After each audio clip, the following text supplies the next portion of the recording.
did the Worms war begin? Well, Worms initially started as a one-man project. It was conceived by a chap called Andy Davidson.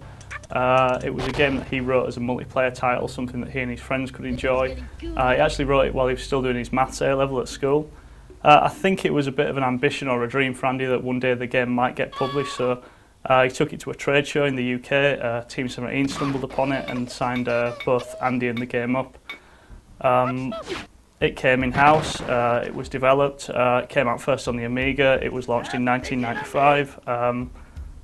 The game came out at a time when 3D graphics were popular. You had consoles like the PlayStation coming into prominence, so from some quarters it initially received a little bit of short shrift because it had a simple appearance, but it was difficult to argue with the addictive quality of the game, and it went on to become a commercial and critical success. How has Worms changed? Well, over the years there's been quite a few iterations of Worms. The most dramatic change probably came in the mid-2000s. The game made a couple of appearances in 3D. These appearances were solid enough titles, but they seemed to have a little bit of a mixed reaction, and that was mainly due to the fact that there were natural changes to the gameplay brought about by the game just being in 3D. It lost a little bit of its defensive qualities, some of the strategy suffered a little bit, and it became more difficult to make shots in 3D and so on and so forth. Following those 3D versions, you got the emergence of digital platforms like the Xbox Live Arcade service from Microsoft, Sony's PlayStation Network, the App Store, etc. And when we launched on these platforms, the game went back to its 2D roots and sort of got a new lease of life, really, because it was really successful on those platforms. Can you tell me about your own involvement in the series? To some degree, I've been involved with every Worms game, almost every Worms game since 1999, starting with Worms Armageddon on the PC. I think my first role as a lead designer was in 2006 with Worms Open Warfare 2 on the PSP and DS. So, if my maths are right, the original was 17 years ago, and brings us to Worms Revolution. Can you tell us more about Worms Revolution? When we first sat down to think about what we wanted to make in this latest Worms game, our first port of call was to establish some aims.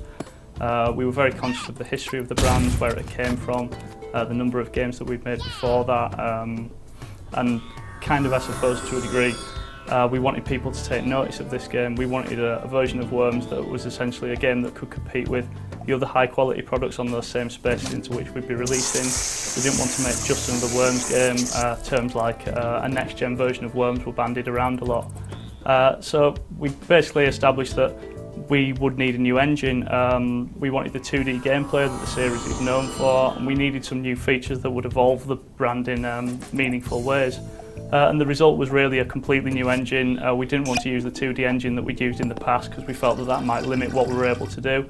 And we were also worried that it also might end up looking similar to those previous games, which wasn't what we wanted, basically.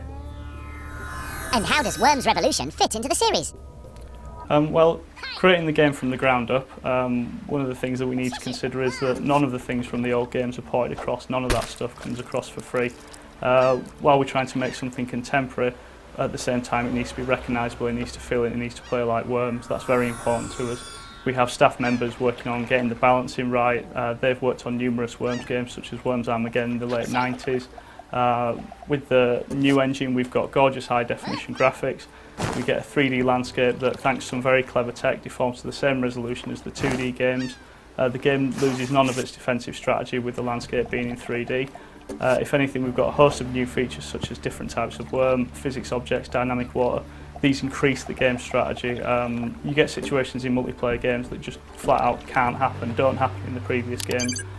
Each of these new features as well also allows us to bring something new to the single player experience. We can employ these to make more interesting missions, more interesting puzzles. At the end of the day, I hope the end user feels that we've made something that's recognisably Worms but has a unique freshness to it.